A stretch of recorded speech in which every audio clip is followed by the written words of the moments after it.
Considerando a nova onda do coronavírus que está vindo, me perguntaram recentemente o que são cepas.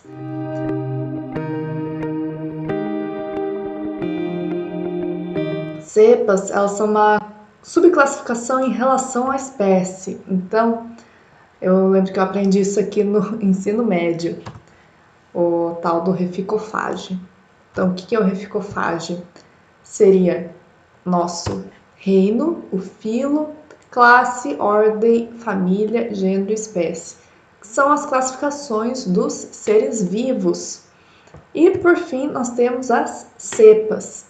E os vírus, eles também se encaixam nessa classificação, apesar do pessoal ficar meio em cima do muro se é realmente um ser vivo, se não é, mas eu não vou entrar nesses méritos aí.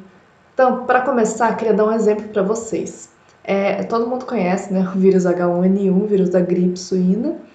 E por que ele se chama H1N1? H1N1 é a cepa desse vírus.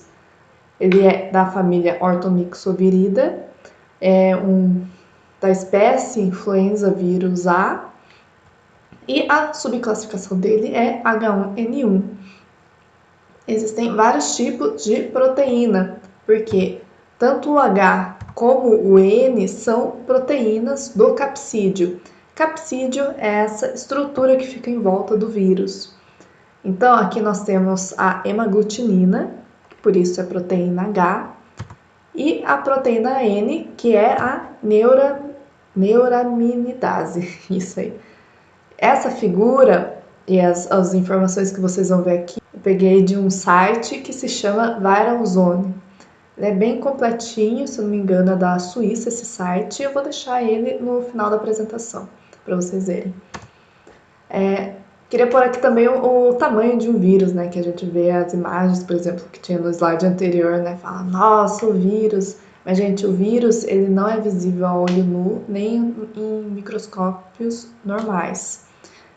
Microscópios normais que vão até 100 vezes de aumento. Então, você não consegue ver o vírus. Esses vírus, eles variam de 80 a 120 nanômetros. Como que surgem as novas cepas? Quero que vocês imaginem que cada pontinho desse céu estrelado é um vírus. É mais ou menos isso, gente. O vírus, ele se replica muito rápido e o material genético dele é mais propenso a mutações genéticas do que a replicação das células animais. E elas têm uma velocidade de multiplicação muito grande. E também vocês têm que pensar que, às vezes, uma célula animal ela pode ser invadida por mais de um vírus. Então, ali vira um sopão, né? É uma bagunça, tudo uma bagunça. Eles se multiplicam muito rápido, então eles conseguem compensar essas mutações que não são tão benéficas para eles, né? Então, o vírus ali que ele acaba ficando inativado pela própria mutação dele, ele acaba compensando isso através desse exagero de multiplicação, né? Então, quero que vocês visualizem de agora em diante o vírus assim, né? Com uma nuvem realmente de milhares de pontinhos. Mais ou menos assim que eles se multiplicam. E, dito isso, qual que é o tamanho de um vírus, né? Essa daqui, gente, é a figura de algumas bactérias, né? Cada estrutura cilíndrica dessa seria uma bactéria. E aqui embaixo, na parte inferior direita, ali no cantinho da imagem, vocês conseguem ver escrito 1 micrômetro, que é uma unidade de tamanho.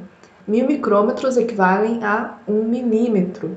Então, esse é mais ou menos o tamanho de uma bactéria ali grudada, provavelmente na superfície de uma célula. Então, só para vocês entenderem de que tamanho a gente está tratando aqui. E o vírus da influenza, que é o vírus da gripe, ele vai de 80 a 120 nanômetros, aproximadamente, esse gênero de vírus, né? E 1 milhão de nanômetros equivale a 1 milímetro. Então, a gente realmente não vai conseguir ver esse negócio. O vírus SARS-CoV-2, que é o vírus aí do coronavírus que tá na moda agora, ele fica por volta de 120 nanômetros. Então, é realmente uma estrutura muito, muito, muito pequena. E como que ele se propaga pelo ar? Através das gotículas, porque tanto o vírus da influenza, o vírus da gripe, quanto o SARS-CoV, eles são vírus envelopados, ou seja, eles têm uma membrana ao redor deles, assim como as nossas células.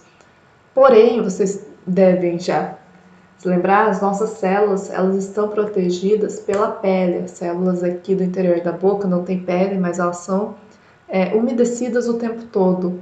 Então, esses vírus encapsulados, eles são vírus extremamente frágeis. É por isso que simplesmente lavando as mãos, a gente consegue se livrar deles. Mais um detalhe aqui pra gente, pessoal, que eu queria trazer para vocês também, é a respeito da resistência bacteriana que o pessoal tanto fala. O que é essa resistência bacteriana? Assim como os vírus, as bactérias também se multiplicam bastante. Não tanto quanto os vírus, mas elas também se multiplicam muito.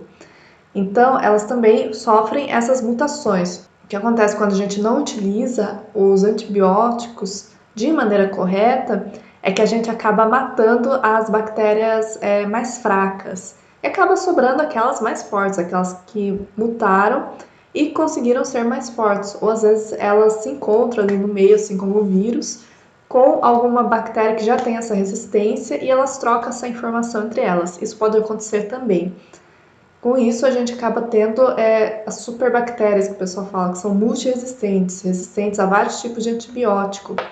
Essa resistência, pessoal, ela funciona assim, não é que ela não vai morrer com aquele antibiótico, ela vai morrer, porém, ela vai morrer numa concentração maior do que o hospedeiro suporta, ou seja, você vai causar uma toxicidade muito grande no hospedeiro para você conseguir matar aquela bactéria.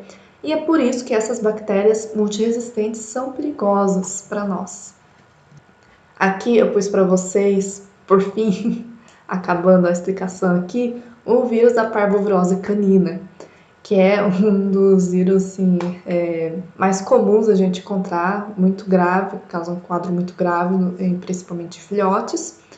E ele é um vírus não encapsulado, então só para vocês verem a diferença, deixa eu puxar ali de volta a figura do vírus encapsulado. Aqui vocês veem que ele tem uma estrutura ao redor dele. E o vírus não encapsulado é um vírus pelado, digamos assim. Ele é sem só a capinha dele e ele não tem mais nada em volta. Então ele também é um vírus menor, né? Esse vírus da parvovirose ele vai de 18 a 26 nanômetros. Qual que é a vantagem? O vírus encapsulado ele consegue, por conta dele ter uma membrana e da célula também ter uma membrana, ele consegue invadir essa célula muito mais rápido. Agora, os vírus não encapsulados, eles têm a vantagem de conseguir sobreviver no ambiente muito mais fácil do que um vírus que ele tem essa cápsula, né? Esse envelope. Então, o vírus da parvovirose canina, ele, para você conseguir se livrar dele, não é simplesmente lavando o ambiente com sabão comum. Você precisa realmente fazer uma desinfecção do ambiente. E essas informações dessa parte mais técnica dos vírus, vocês podem encontrar nesse site que eu deixei aqui embaixo para vocês, se chama Viral Zone. Para quem está estudando e tal, ele é muito bacana. Claro que você tem que escolher o que você vai clicar ali para não se perder realmente, porque é muita informação. Então, eu espero que tenham gostado da explicação breve de hoje. Muito obrigada e até logo, até o próximo vídeo.